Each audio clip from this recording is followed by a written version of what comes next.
यज्ञ है ये मानव मात्र कल्याण के लिए है। तो अगर कोई भगवान के नाम से वोट मांगता है तो हम तो उसको अच्छा कहेंगे।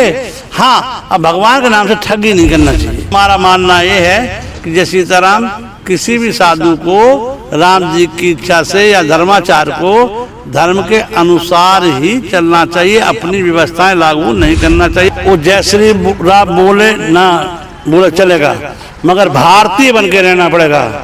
या पाकिस्तान की जय बोलने वाले को नहीं रहने दिया जाएगा। राम जी की इच्छा से वो भारत माता की जय उसको बोलना पड़ेगा।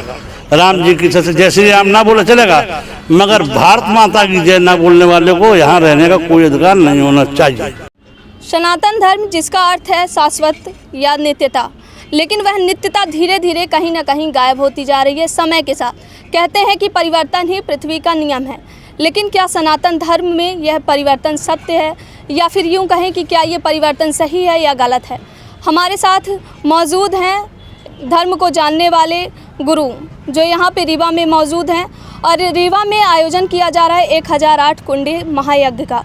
तो सबसे पहले मैं आपको गुरु जी से मिलवाती हूँ और बताती हूँ कि क्या कैसे यहाँ पे आयोजन हो रहा है, और फिर हम कुछ बात करेंगे सनातन धर्म के बारे में, क्योंकि सनातन धर्म के बारे में आज कई तरह की भ्रांतियाँ फैली हुई हैं।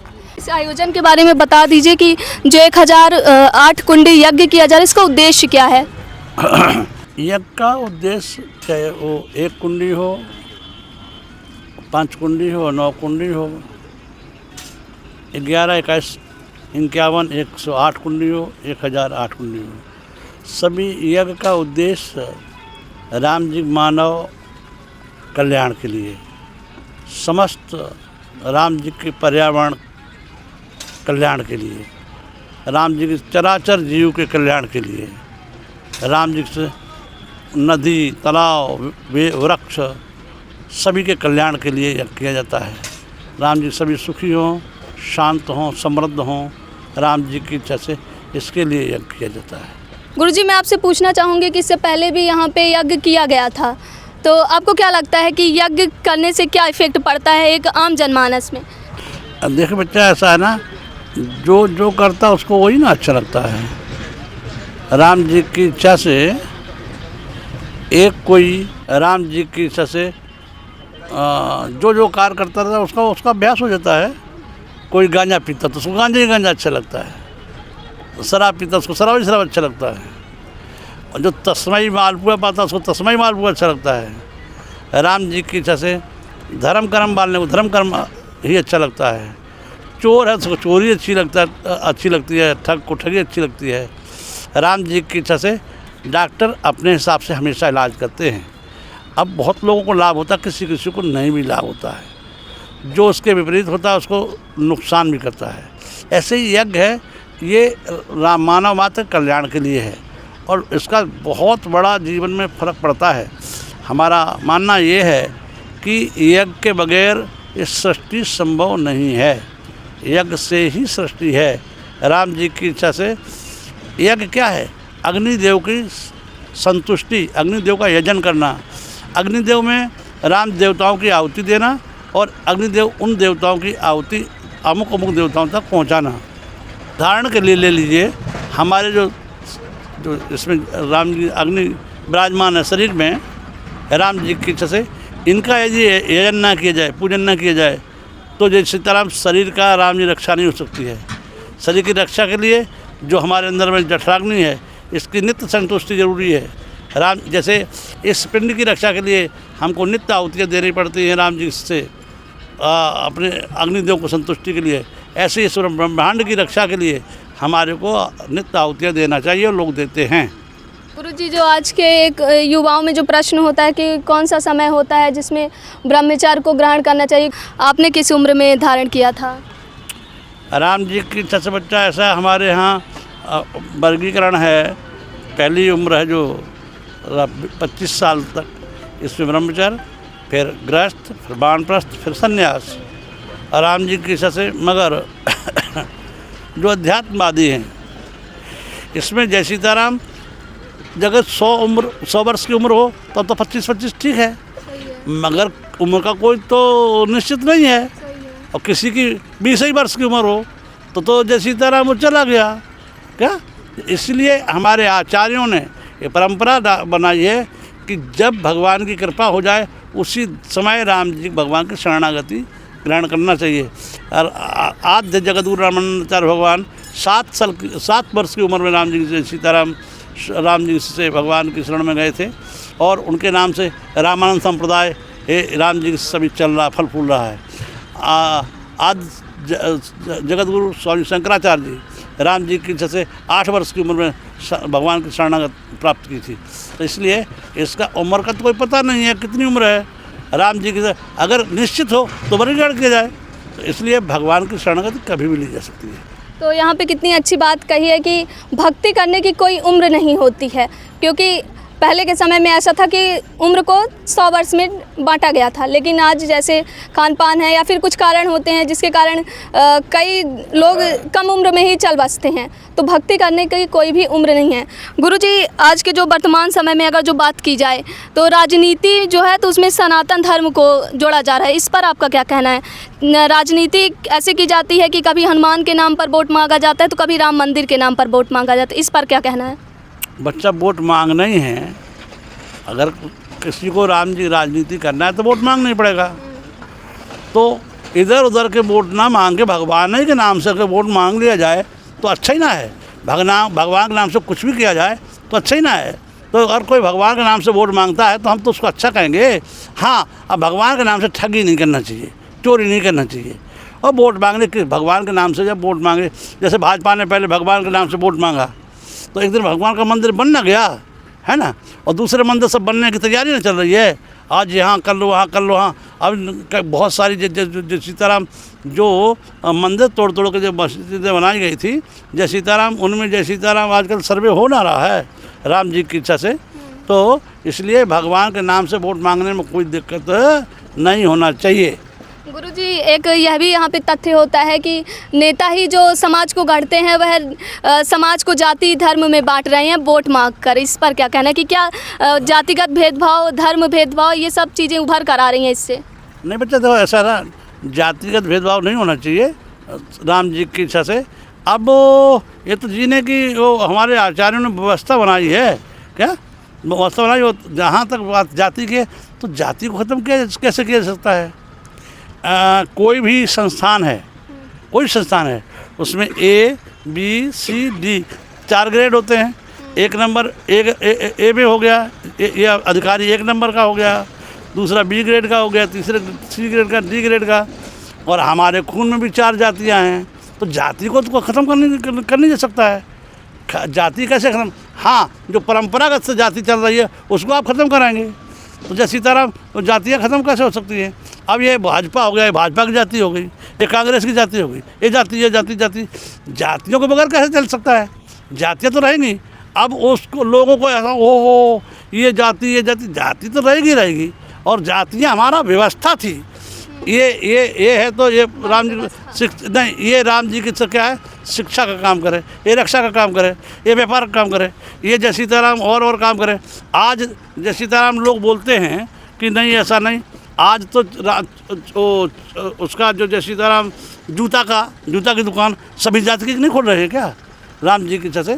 तो आज वो लोग राम जी से वो कर रहे हैं। राम जी से जिनके यहाँ मोटरसाइकिल होती है ना, वो बच्चे अपने आप मोटरसाइकिल चलाना सीख जाते हैं। जिनके यहाँ कार अपने आप कार चलाना सीख जाते हैं। तो ये परंपरा से हमारा जो व्यवसाय रहा उससे लोग हटते जा रहे हैं राम जी की इच्छा से। आज भी जो लोग बढ़ाई का काम करते हैं कितने संपन्न हैं, बड़ी बड़ी दुकानें, करोड़ों लोग राम कमा रहे हैं। और बढ़ाई लोगों को, अरे भाई बढ़ाई का काम करना बड़ा ख़राब है। अगर बढ़ाई लोग अपना बढ़ाई का काम करें, लोहार का काम करें, राम जी से जो चमार का काम करें, कितनी बड़ी फैक्ट्रियाँ हैं। तो हमारा मतलब है हमारे पूर्वजों ने व्यवस्था लागू की थी, इसलिए सभी सुखी। हाँ, ये जो व्यवस्था है कि ये अछूत है, ये सब ठीक नहीं है। मगर हमारे यहाँ जैसी दुनिया में कोई व्यवस्था है ही नहीं। हमारे यहाँ ये दाढ़ी काटेगा ये नाई हो गया, ये काम करेगा तो ये बढ़ई हो गया, ये लोहार का काम करेगा लोहार हो गया। व्यवस्था हमारे यहाँ ऐसी थी, ऐसी दुनिया में कहीं नहीं है। अब उसको खराब करना चालू किया। नहीं, खराब नहीं, बगैर वर्गीकरण के दुनिया चल ही नहीं सकती है। जैसे गुरुजी पहले जो थी वर्ण व्यवस्था थी उसमें 4 वर्गों में बांटा गया था, ब्राह्मण, क्षत्रिय, वैश्य, शूद्र। लेकिन कहीं ना कहीं अब वो चीज़ें जैसा आप भी कह रहे हैं कि समय के साथ परिवर्तित हो रही है, तो क्या ये परिवर्तन सही है? देखो जैसा परिवर्तन सही है, इसीलिए हम परेशान हो रहे लोग। क्या परेशान हो रहे हैं? परिवर्तन जो हमारी व्यवस्था है, आज भी अगर वो व्यवस्था लागू कर दी जाए तो सभी सुखी होंगे। राम जी की जैसे कि नौकरी का काम है, नौकरी काम शूद्र का काम है, सभी लोग नौकरी छोड़ें, शूद्र को दे दें, शूद्र सुखी नहीं होगा क्या? व्यापारी का काम राम वैश्य का है, सभी लोग व्यापार बंद करें और जय सीताराम वैश्य को शूद्र कर व्यापार करने दें। जय सीताराम सेना में दूसरे कोई लोग ना जाएं, क्षत्रिय जाए, क्षत्रिय सुखी होंगे। और जब जय सीताराम ब्राह्मण राम जी से ब्राह्मण वाला काम करें, ब्राह्मण सुखी होंगे। अब वो खचड़ी पटड़ी जब से चालू हो गई तो एक दूसरे से सभी असंतुष्ट हैं। तो यहाँ पे सीधे तौर पर गुरुजी ने कहा कि हाँ, पहले की जो संस्कृति है वह अगर जो फिर से लागू किया जाए तो शायद हमारे भारत देश एक अलग ही लेवल पे होता, क्योंकि जो व्यवस्था है चाहे वह ब्राह्मण, क्षत्रिय, वैश्य, शूद्र हो, उसे कुछ सोच समझकर ही बनाया होगा। और अगर वही व्यवस्था लागू की जाए तो जो मुख्य तौर पर जो समस्या उभर कर सामने आती है कि बेरोजगारी, लोग कहते हैं कि बेरोजगारी है, हमारे पास टैलेंट है, तो शायद वह टैलेंट जो है तो वह सही जगह इस्तेमाल हो और सही लोगों के बीच पहुंचे। कुल मिलाकर यह कहना है। गुरुजी एक और जो आज के समय में बात उभर कर आती है, युवा कहते हैं कि सनातन धर्म पर बहुत बड़ा एक आरोप लगाते हैं कि जो हिंदू धर्म के जो बाबा होते हैं या फिर जो प्रवचन देने वाले होते हैं वह अपना प्रचार करते हैं। जैसे हमारे यहाँ के एक बहुत प्रसिद्ध महाराज जी हैं अनिरुद्धाचार्य, उसमें उनको रील बाबा के नाम से कहा जाता। तो क्या लगता है कि ये जो सोशल मीडिया का यूज अभी किया जा रहा है वह सब सही है क्या? देखो बच्चा, हम सब साधु हैं, हम कभी पेपर पढ़ते नहीं हैं, टीवी देखते नहीं हैं, जय सीताराम या मोबाइल देखते नहीं हैं, या वहाँ से कुछ सुन लेते हैं, उसको जानते हैं। अनुराधाचार्य जी क्या करते हैं हमारे को मालूम नहीं है, कौन कौन क्या क्या करता है हमारे को मालूम नहीं है। हमारा मानना ये है कि जय सीताराम किसी भी साधु को राम जी की इच्छा से या धर्माचार को धर्म के अनुसार ही चलना चाहिए, अपनी व्यवस्थाएं लागू नहीं करना चाहिए। जो हमारी सनातन से परंपरा जो चली आई है उसी पर चलना चाहिए। यदि उस परंपरा से जब हटेंगे तो एक नया धड़ा बन जाएगा और वो धड़ा ही राम जी के विघटन का कारण बनता है। गुरुजी एक और जो प्रश्न उठता है कि मोदी सरकार कहती है कि हम हिंदुओं के लिए काम कर रहे हैं, हमारे समय में हिंदू बहुत सुरक्षित हैं, इस पर क्या कहना है? क्योंकि आए दिन कहीं ना कहीं घटनाएं होती रहती हैं और उन पर अटैक होते रहते हैं।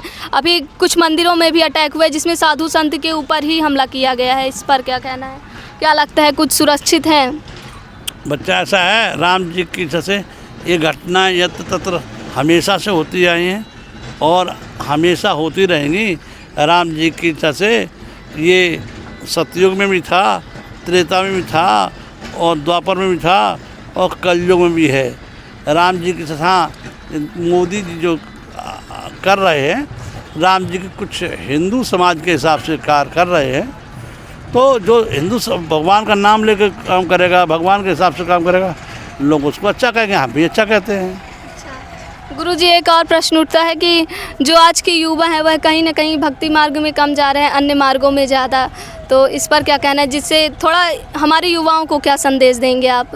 अब राम जी की इच्छा से ऐसा है, जब राम जी की इच्छा से बच्चे को उनके माता पिता बचपन से ले जाएं, जय सीताराम वहाँ मंदिर ले जाएं संतों के पास, तो उनके अंदर में वो आएगा। बच्चों को पढ़ाएंगे राम जी ईसाई के स्कूल में, तो जय सीताराम उसके अंदर ईसाईयत आएगी। तो इसलिए राम जी से बच्चों को बचपन से ही राम जी से अपने धर्म में राम जी शिक्षा देना चाहिए। एक और जो मेरे मन में प्रश्न उठता है कि यह कहा जाता है कि जो भारत में रहेगा उसको जय श्री राम बोलना पड़ेगा, तो ये क्या लगता है, ये कहाँ तक सही है? मान लीजिए कोई अन्य धर्म का है, जैसे मुस्लिम समाज का है, वह नहीं बोलना चाहता है, तो क्या ये ज़बरदस्ती का वो नहीं है कि उनके ऊपर आरोप लगाना कि आप बोलिए ही? ऐसा है बच्चा, वो जय श्री राम बोले ना बोले चलेगा, मगर भारतीय बन के रहना पड़ेगा। यहाँ पाकिस्तान की जय बोलने वाले को नहीं रहने दिया जाएगा। राम जी की इच्छा से वो भारत माता की जय उसको बोलना पड़ेगा। राम जी की इच्छा से जय श्री राम ना बोले चलेगा, मगर भारत माता की जय ना बोलने वाले को यहाँ रहने का कोई अधिकार नहीं होना चाहिए। अच्छा गुरुजी, एक आखिरी प्रश्न, हमारे भारत के लोगों को आप क्या संदेश देना चाहेंगे? हाँ, सब भगवान का भजन करें, जय सीताराम। तो ये थे हमारे साथ चित्रकूट वाले संकादिक महाराज जी, जो अपने प्रश्नों के हमारा प्रश्न था उत्तरों के द्वारा उन्होंने बताया कि सनातन धर्म क्या है, और जो आज के युवाओं में जो भ्रांतियां हैं सनातन धर्म को लेकर, और क्या कैसी चीज़ें हैं जिसको लेकर अक्सर लोग देखते हैं कि अपने पोस्ट में कमेंट करते हैं कि सनातन धर्म ऐसा है, सनातन धर्म के बाबाओं को लेकर कमेंट करते हैं, उन सब के बारे में गुरुजी हमने हमें उत्तर दिया। कैमरामैन नीरज के साथ मैं सोनाली, रीवा, मध्य प्रदेश।